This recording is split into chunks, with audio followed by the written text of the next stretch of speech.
طيب قبل بس ما اروح بقى لبطولة الدوري، يعني النهارده كان في تكريم لنجومنا وابطالنا في الاولمبياد كابتن. يعني الحقيقة احمد الجندي، سارة سمير، شرفونا.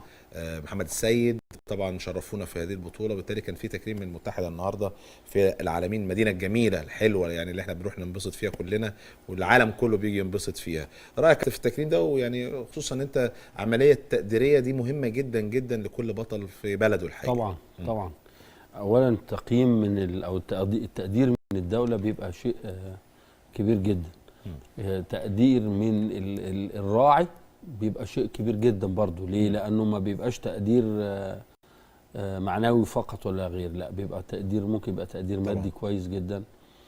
وانا شايف ان الابطال بتوعنا التقدير المادي بتاعهم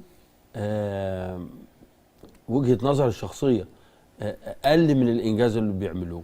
لان دول انت بتتكلم 3 لعيبه فاروق في وسط 167 واحد هم اللي حققوا.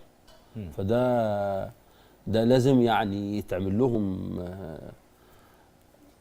موضوع كبير، موضوع كبير كبير. وبمناسبه الموضوع برضو عشان نبقى في الصوره، كلام كتير قوي على الاخفاقات واللي انا مش عندي راي، انما انا عشت بره وشفت الدنيا عامله ازاي والناس بتتعامل ازاي مع اللعيبه الاولمبيه. لازم يصدر قانون يا فاروق. الدوله مش هتقدر عشان تكون لعيب اولمبي يحقق ميداليه في ظروف الدوله الاقتصاديه، مش هتقدر هو مش تواكب في 4 الكلام ده. سنين فقط كمان يا كابتن. ما هو ده اللي انا بقوله لك، ده اللي انا عايز اقوله. موضوع طويل وكبير. الموضوع ما هواش من النهارده كانت في باريس 24 ف 28 هتبقى فين، فهنحقق في الاربع سنين دول هنعمل بطل اولمبي. لا، هي مش كده خالص. البطل الاولمبي بيتنقى من هو صغير عن طريق ارقامه، عن طريق الدراسات اللي بتتعمل عليه وكل الابحاث اللي بتتعمل وينقى. بيحصل عمليه الانتقاء دي لوحديها، دي قصه كبيره جدا مش صغيره. من المدارس ومن مراكز الشباب، حاجات كتيره جدا. هنا الدوله مش هتقدر تعمل كل ده علشان عليها ضغوط تانية وعليها التزامات تانية حوالين الشعب.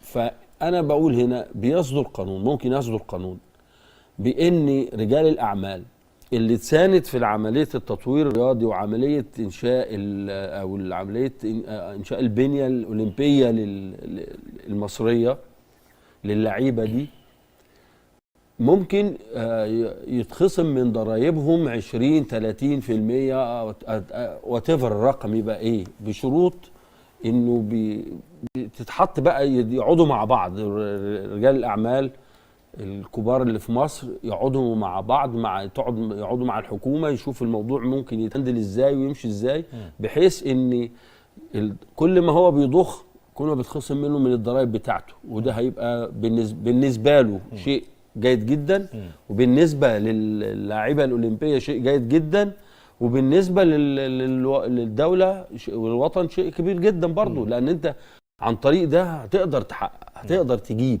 وهتقدر تعمل تنافس. مش هتبقى عندك كدوله مش هيبقى عندك الهدك ان انت عندك التزامات معينه في الحته دي، هتبقى شلتها شويه. في الاخر هي فلوس بتحقق، يعني تقدر تحقق بيها بطل اولمبي. ما هو انت مش هتعرف تحقق بطل اولمبي من غير يعني حتى لاعبتنا النهارده اللي حققوا البطولات والميداليات اللي جابوها دي، مش هتلاقيها من غير يعني مش ببلاش يا فاروق. طبعا ما هياش ببلاش.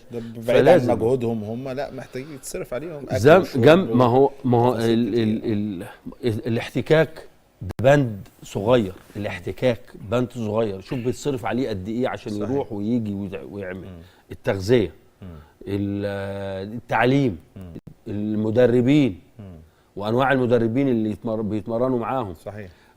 بعثات اللي بيروحوها ويخرجوها كل شويه، لانه لازم يبقى في عنده احتكاك، واحتكاك دولي كل شويه. يعني ما مش طبعا. مش عمليات تمرين فقط. لا، فهو الموضوع كبير مش عايز تعلق على النقطه دي يا كابتن لا، أبو هو الدهب؟ ممكن الكابتن مجدي قال كل حاجه يا فاروق، لكن خليني اقول لك ان انت الاولمبياد دي بتتعمل كل 4 سنين. المفروض يبقى في تخطيط، يعني زي ما قال الكابتن مجدي. لكن انا بقول لك ان في فلوس وفي حاجه، بس نفسنا يبقى عندنا بطل اولمبي. انت النهارده احمد الجندي بياخد اثاره، فاعتقد ان محمد انت السيد. محمد سيد، فانت عندك ابطال وممكن تعمل. لكن انا دايما احنا بنسيب يا كابتن مجدي البطوله اللي احنا هنلعب البطوله للصدفه، ان احنا بنتفاجئ ان احنا رايحين نلعب اولمبياد او بنلعب كاس عالم او بنلعب في افريقيا. دايما لازم يكون عندك هدف وخطه، ان انت ب4 سنين. يعني انت حضرتك بتقول الاولمبياد اللي جايه في لوس انجلوس بعد 4 سنين، المفروض بنخطط من الوقت، بنجيب حد يخطط على اساس ان انت كمان انت عندك اكبر بعثه راحت. ما ينفعش في الاربع يعني او 167 ان انت تاخد ثلاث ميداليات، واحده برونز واحده فضه واحده ده. لا، انت ممكن كنت تاخد اكتر من كده. في يمكن بعثات راحت اقل من كده يا فاروق وعملوا نتائج كويسه جدا. لكن انا مش عايز اقول يمكن شفنا في كره اليد لا تالقنا بشكل كبير. كرة القدم كنت ممكن توصل اكتر من كده. لو انت بقى بتخطط وبتفكر صح وبتقول ان انا رايح اخد في فلوس انجلوس ميداليه، اكيد هتخطط بشكل كويس وبشكل محترم وهتاخد وهتعمل نتائج. لكن ما تسيبش ان انت دايما بتروح ايه، ان انت تعمل تمثيل مشرف ان احنا رايحين كتر خيرنا ونرجع ونقول ايه نحاسب، ومحدش بيحاسب حد. فده اللي الفتره اللي جايه اتمنى ان يعني انت عامة يعني سعداء وفرحانين بأبطالنا الثلاثة، والحقيقة الدعم تصريح الموجود احمد وتفاصيل. الجندي. نعم كابتن؟ تصريح احمد الجندي اه بعد اولمبياد 20 طوكيو. هي المفروض كانت 2020 اتعملت 21 طوكيو. طوكيو.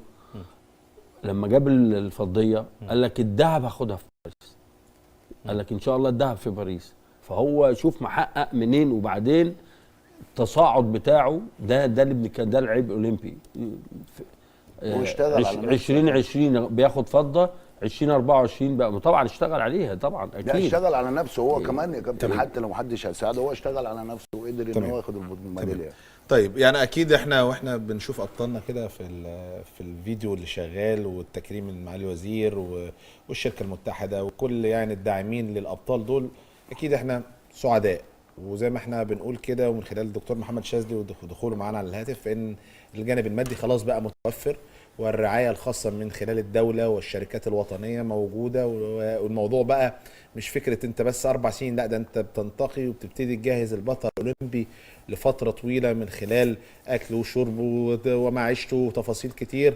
البعثه كانت كبيره، وان شاء الله البعثه القادمه تبقى بنفس الحجم ولكن بميداليات بامر الله اكتر. وده من خلال النهارده والوعود اللي بتبقى موجوده خلال من وزاره الشباب والرياضه، ومن خلال كمان الشركات اللي احنا بنتكلم عليها تكون راعيه، شركات وطنيه دايما بتعرف يعني ايه الوطن، ومن خلال فرحه الشعب المصري اكيد بتدعم البطل الاولمبي والبطل المصري.